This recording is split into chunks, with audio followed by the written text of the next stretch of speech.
कि राकेश से तय होती है। शादी से पहले दोनों घंटों फोन पर बातें करते। पता नहीं तुम्हारी और मेरी माँ की पटेगी कि नहीं। अरे ये पहले ही सोच लोगी कि नहीं पटेगी तो मैं कुछ नहीं कर पाऊंगा।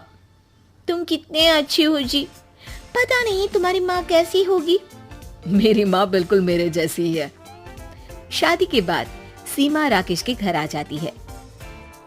अरे सासू माँ आप किचन में। सॉरी मैं देर से उठी। देख सीमा, या तो सास बोल ले या माँ बोल, क्या पसंद है तुझे बोलना। माँ ही बोलूंगी, सास बोलती तो मैंने किसी को नहीं सुना। अच्छा चलिए बता दे कि कितनी रोटी सेकू तेरे लिए। तू नहीं है ना तो हम लोगों को पता नहीं है। हूँ तो नहीं, लेकिन इंसान हूँ तो 2 ही खाऊंगी। वो मन ही मन सोचती है, बड़ी आई ताने देने वाली। भला सास भी बहू के लिए रोटी बनाती है। हाँ बहू है तो तू इंसान ही, लेकिन मैं भी इंसान हूँ, पर मैं तो 3 रोटी खाती हूँ। पर चल कोई ना, अभी तेरे लिए रोटियां बना देती हूँ। सीमा वहां से चली जाती है। सब खाना खाने बैठते हैं कि सीमा कहती है, माँ आप ना आज मुझे सारे घर का खाना पीना और हिसाब समझा दीजिएगा। कल से मैं घर संभाल लूंगी। अरे बेटा तू कल ही तो ब्याह कराई है, अभी कुछ दिन आराम कर, घूम फिर, घर तो सारी जिंदगी संभालना है। हाँ हाँ, पूरा घर खुद अकेली हड़पना चाहती है, तभी तो। अब नहीं नहीं माँ, अब ना जिम्मेदारी बड़ी है, तो जितनी जल्दी अपना घर संभाल लूं उतना ही अच्छा है ना। आखिर है तो सब मेरा ही ना। अगले दिन सास एक पेपर सीमा को देती है। सीमा बहू ये ले, सारा घर मैंने आज तेरे और राकेश के नाम कर दिया है। अब मैं तो चिंता से मुक्त हो गई। अरे माँ इसकी क्या जरूरत थी, तू घर की बड़ी है, ये प्रॉपर्टी नाम करने को किसने कहा तुम्हें। सीमा डर जाती है कि कहीं सास उसका नाम ना ले ले। अरे बेटा बुजुर्ग शरीर का क्या भरोसा, वैसे भी जो है सारा कुछ तुम लोगों का ही तो है। नाटक, सारा नाटक। हे भगवान, ये औरत तो थकती ही नहीं नाटक करते।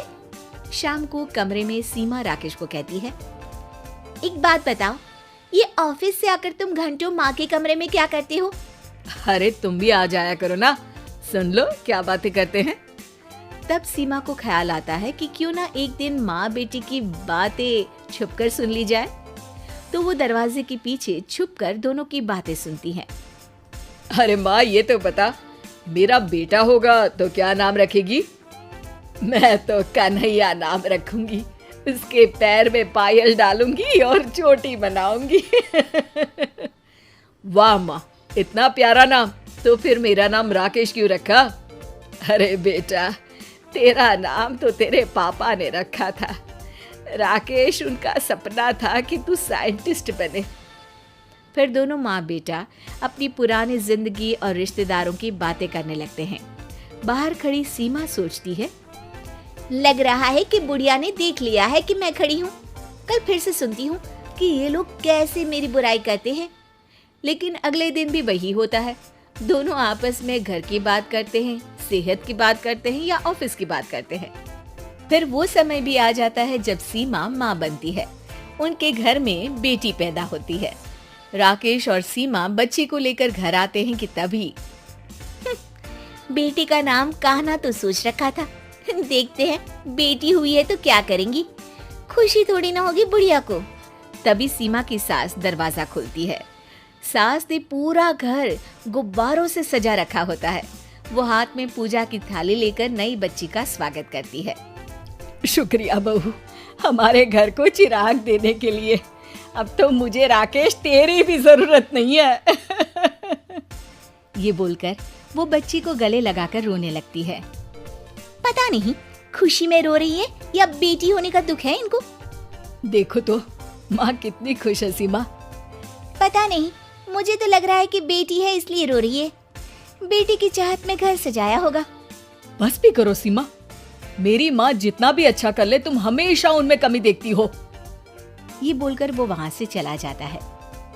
सीमा देखती है कि कैसे सास बच्ची को खिलाती पिलाती, उसका ख्याल रखती, उसके साथ पूरी पूरी रात जगती और बच्ची से बहुत प्यार करती। माँ जी, मुझे तो लगा था कि आपको पोता चाहिए जिसका आप कान्हा नाम रखती। अरे नहीं सीमा बहू, वो तो राकेश ने पूछा कि बेटा होगा तो क्या नाम रखूंगी। पर सच बोलूं तो मुझे बच्चियां ही पसंद है। मेरी कोई बेटी नहीं थी, लेकिन तू आई तो वो कमी भी पूरी हो गई। लेकिन छोटी बच्ची को पायल पहनाना, उसको काजल लगाना वो शौक तो अब पूरे हो रहे हैं। सीमा सास की बात सुनकर भावुक हो जाती है और उन्हें गले लगा लेती है। मैं समझती हूँ तुझे भी कि तू क्या सोच रही है। हाँ, क्या? यही ना कि गलत फहमी कभी नहीं पालनी चाहिए, है ना?